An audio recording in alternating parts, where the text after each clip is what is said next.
to our Wellbeing Research Insights with Elite Mind. And today we are introducing the topic of coaching skills for leaders.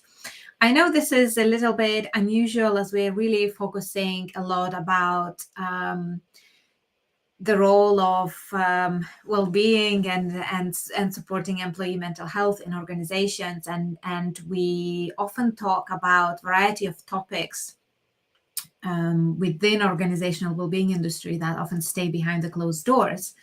But today, I think it would be really interesting to look at the aspects of what is the role of a leader in creating that supportive, all-encompassing environment, and how can coaching skills really help us as leaders to get the best out of our people and create those supportive well-being environments. So hello to those who are listening. Please do let me know if you have any questions, comments, and what is your take on the role of leadership in organizational strategy and how coaching skills can help that. Now, for me personally, I've been coaching executives, leaders for over a decade now, and it's very interesting to see some patterns of what problems and what are kind of like bottlenecks and limitations that people are bringing to what are they asking for help with, right? And I think we often see leaders as someone who should have all the answers, right, and who should help us to solve all the problems, and that becomes a very big burden and pressure of responsibility. And that's where leaders ask for help. And me as a coach, it would be my role to help leaders navigate through all of that uncertainty, the pressure, and help to find those answers for people that they support, but also for more of these kind of strategic business solutions. And the reality is we cannot have all the answers, and it is not possible for any human being to be able to solve all the problems. And the moment when we start taking on too much and we take uh, responsibility on our own shoulders, that it starts to affect our own health and well-being. So I think coaching for me, and the reason why we are talking about coaching in the context of leadership and in the context of organizational well-being, is that coaching skills can really help you to manage yourself and to really manage those expectations and pressures in a way that help to create this healthier balance between work and life for yourself, but also for your teams, and really help to enable that resilience and the capacity for people to achieve what they need to achieve and also what they want to achieve, right? So the role of leaders is huge in constantly needing to renegotiate this contract between people and what they want and what they need, and the business, and what is expected out of them. What is it that they still need to contribute? What is it that they need to achieve in order for us to continue that organizational progress? Now, what for me, it's very important that every coach would have an ability to draw these clear boundaries and understand what is it that it's my responsibility as a leader, how far do I need to go in supporting others, and what is it that needs to be passed on either to other experts, or maybe sometimes back to the person themselves, so they can be enabled to take ownership and responsibility to solve their own problems. Coaching can really enable you to draw those boundaries in the right way. And instead of you needing to come up with all the answers, it enables you to enable teams to solve their own problems. Now, in a very simple ways, I know that, let's say, one of the simplest approaches for coaching is a grow model. And I know this is might be quite basic for many people, and yet for those who don't know this, it can be very, very powerful tool. So I will just gonna run you very briefly through what it is, just in case if you don't know that. So for those who are listening, I'd love to hear also your comments on this. Are you familiar with a grow coaching model? Are you using it? How are you using it? Where exactly you are applying this? So just to give a bit more context as well, like for coaching, the origins of coaching are from sports.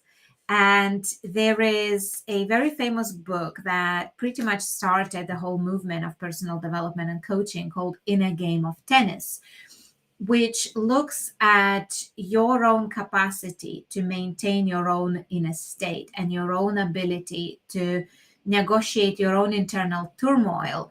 So that translates into external goals and external outputs achieved in reality. And very often we don't have those processes. We are not born being able to regulate our own emotions. We are not born with skill set how to achieve the goals, and therefore all of that is learned. It's learned through experiences, learned through our upbringing. We pick a lot of those skills subconsciously from our environment and people that we are interacting with. But coaching is that art and science of extracting a lot of those subconscious behaviors of and modeling, role modeling those aspects of human change, human performance, and behavior, and apply it in a systemic way to help people to get from A to B. Now, Grow Coaching Model is a very simple framework that allows you to question other person, that helps them to extract what that path is. What is it exactly that we want? How exactly we're going to get there? What support do we need? And what are the next steps to take? So in a Grow Coaching Model, each letter stands. G is for goals. So it's looking at what is your goal? What is the objective? What is it that you're trying to achieve? R is for reality and really exploring the obstacles and the reality of the current situation.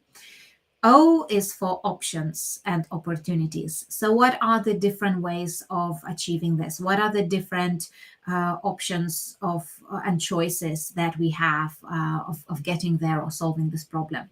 And W is the way forward. So what, where, why, how, who is the next person to help you with that? So it's really extracting all of the specifics of the next steps. Now, it is a quite simple framework that can be used to guide people through the process. However, what I'd like to say that this simple framework can be applied in many different ways with some little tweaks. So, for example, if we want to give feedback, instead of us just telling other person what they need to learn and what they're not good at and how they're supposed to be improving, we can use this Grow Coaching framework to ask them questions. So, what is it? How did that go? What would you like to happen instead? What are the next steps that you need to take?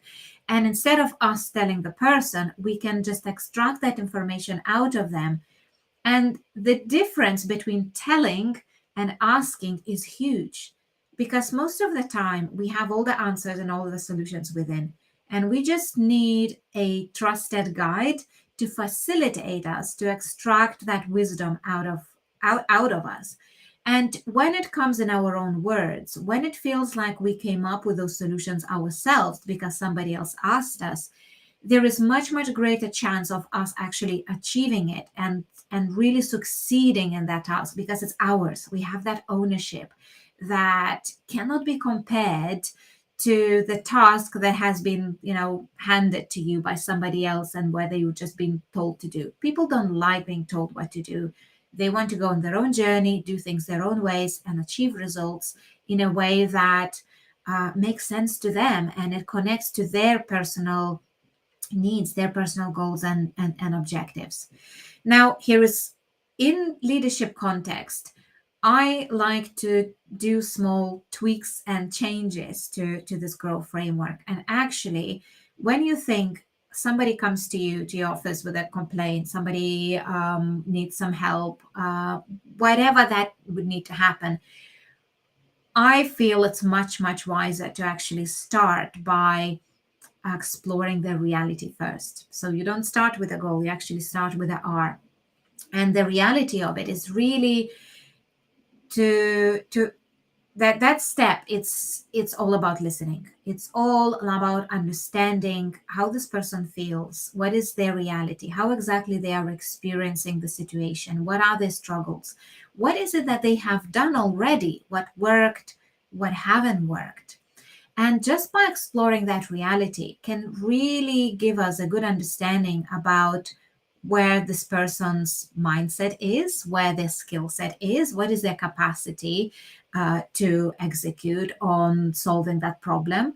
But also, just by helping them to unpack the problem first, really makes our goal setting process after much, much easier. And I think it was probably Einstein who said that, if I only had, a minute to solve the problem, I would spend, every second of it first understanding it, and only, the last moment of it trying to come up with it with a goal. And it's the same in this scenario. The question that we want to ask, it's really, what is happening, and really to understand what has been done already, what has worked for you, what hasn't worked. When we apply this concept in more of a well-being, mental health conversations, then again, it's the same. If somebody comes to you and says, well, I don't want to live anymore and I'm going to take my life, it's very important to just to understand what this person is experiencing, how their reality looks like from their perspective. What have they done already? When do they feel this way? What are the specific triggers? What are the situations where they don't feel this way? What are the parts of them that are maybe in conflict in that? And really to unpack all of these elements that may make up this person's reality. And only then, very naturally, we can go into the goal by asking this kind of bridging question to say, what would you like to happen instead? So this is the reality. But in the dream scenario, if I had that magic wand and you could wish for anything that you want, what would you like instead? Tell me about that dream of what's the opposite scenario that you would like to see. And we do the same. We extract all of the substance out of their dream. Like, what does it feel like? What would they like this to look like, to smell like, to taste like?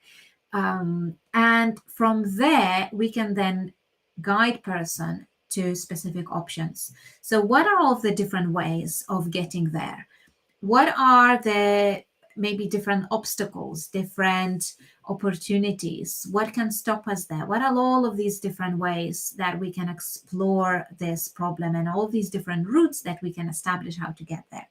And only finally, we get to all of the nitty gritty of the logistics of what is the first step, what is the next thing to do, whose help do you need, what skills do you need to learn, what other support and resources you need to enable this from happening.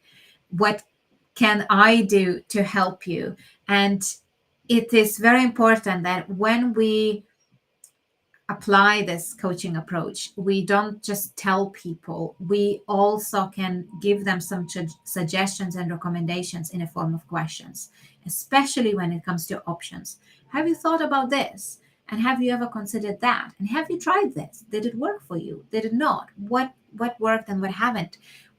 Whose help do you need? What I can help you with? So instead of telling them, we can really direct people to come up with all of these answers themselves.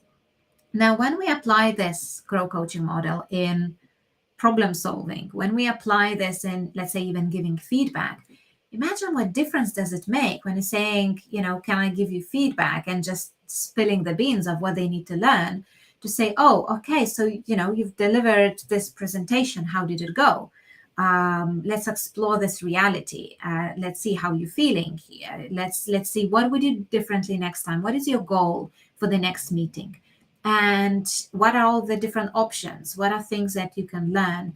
And you can build on their own feedback by enhancing some of that and contributing to that, which makes it very engaging process and very empowering process, because it's now enabling person to achieve whatever they want to achieve for themselves. So I know for many people in my network, you have all of the coaching and therapy skills, and for you, this might seem very obvious. And I really encourage you to not to underestimate how many people actually lack this basic capacity to listen and to ask the right questions in order to kind of understand the scenario, understand the situation, and help other people to resolve their own problems, right? And yeah, as simple as this little grow coaching model can go, it can really be applied in so many different circumstances, in so many different ways to help us to ask those questions. So yeah, I'd love to hear any of your thoughts about this approach, how you have used it. Have you tried coaching yourself? Have you applied coaching to others? What are the biggest lessons? And what are the different applications of coaching in leadership? So I'd love to hear thoughts. We are running coaching skills for leaders workshops that helps to unpack the whole skill set and put it in practice in very different real life scenarios. So if you'd like to learn a little bit more about that, please do get in touch. And otherwise, keep growing, keep coaching yourself and others, and definitely enhancing that skill set can really do tremendous change at the level of the organization, but also for our own personal development and growth. So thank you. It's a as I'm on my own today, it's a little bit shorter episode. And if you do have any other questions to follow up, please feel free to DM me, to add comments to this post. And I'm looking forward to continuing our coaching and growing journeys together. Speak to you next week. Bye there.